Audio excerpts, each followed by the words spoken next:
Lesson 40 useId. 1. Introduction.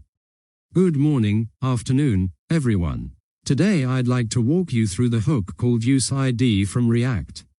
We'll explore what it is, why it matters, how and when to use it, and what pitfalls to watch for.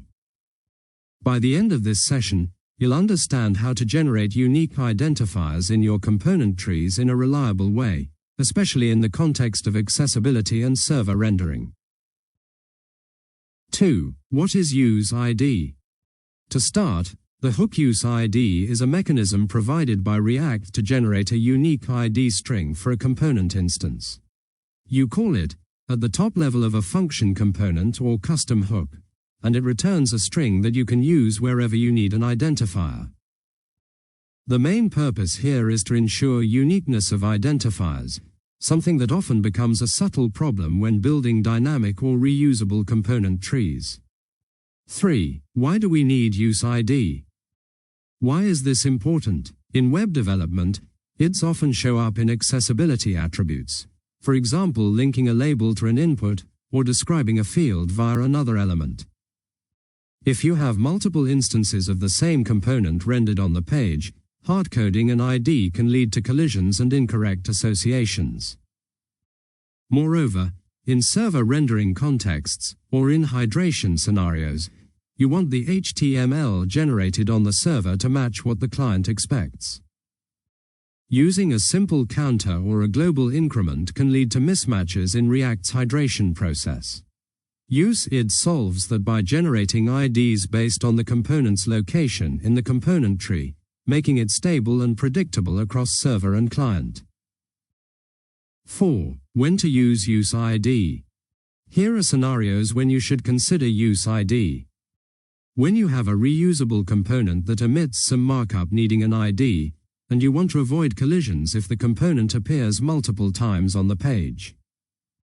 When you have accessibility relationships, for example one element describing another, and you need to establish a reliable link with an ID attribute somewhere.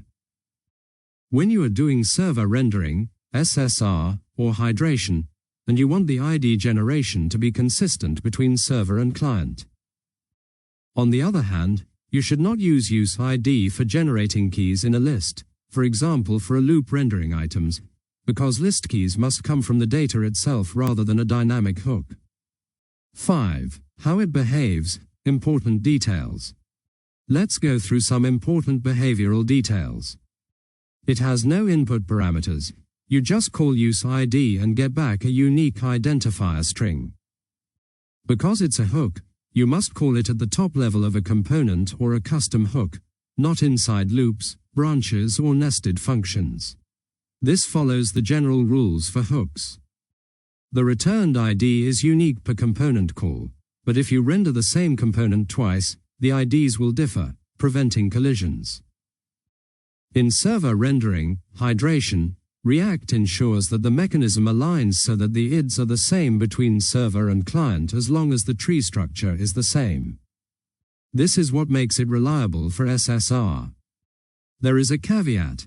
If the component tree rendered on the server differs from what the client renders, the IDs may not match, so your hydration may break or have mismatches.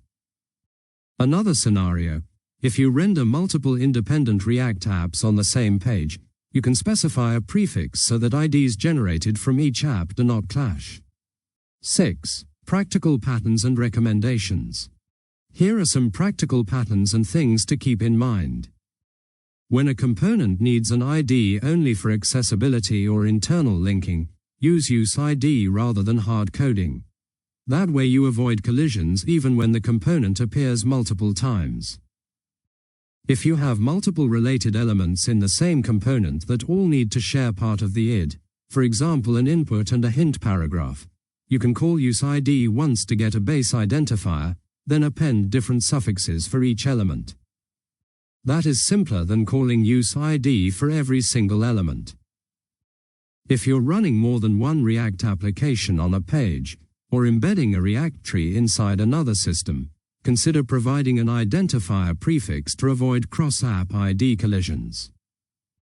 Avoid using useId as a replacement for list item keys. That is not what it's for.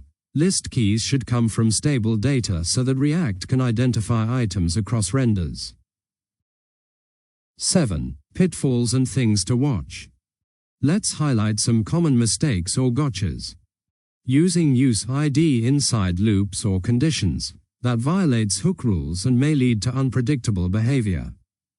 Relying on useId for list keys. As mentioned, you should not.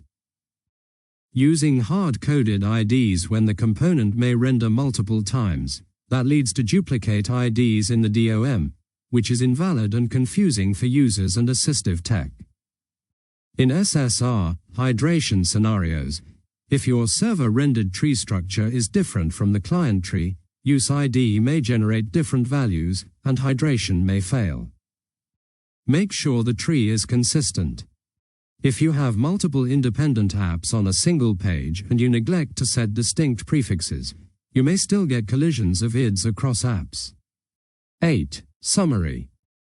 To recap, useId is a handy hook in React for generating unique identifiers in component code, primarily useful for establishing accessibility links and avoiding ID collisions, especially in server-rendered or complex component trees.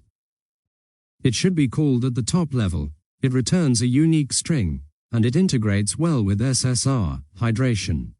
Use it when you need stable IDs but avoid misusing it for other purposes like list keys. Being mindful of the tree structure and consistency between server and client is key when using it in SSR contexts. 9. Closing. Thank you for your attention. I encourage you to incorporate useId into your component patterns where it makes sense, and to review your existing components for potential ID collisions or hard-coded identifiers. If you like, I can walk you through some example scenarios or patterns, without showing code, where useId shines. Would you like to proceed with that?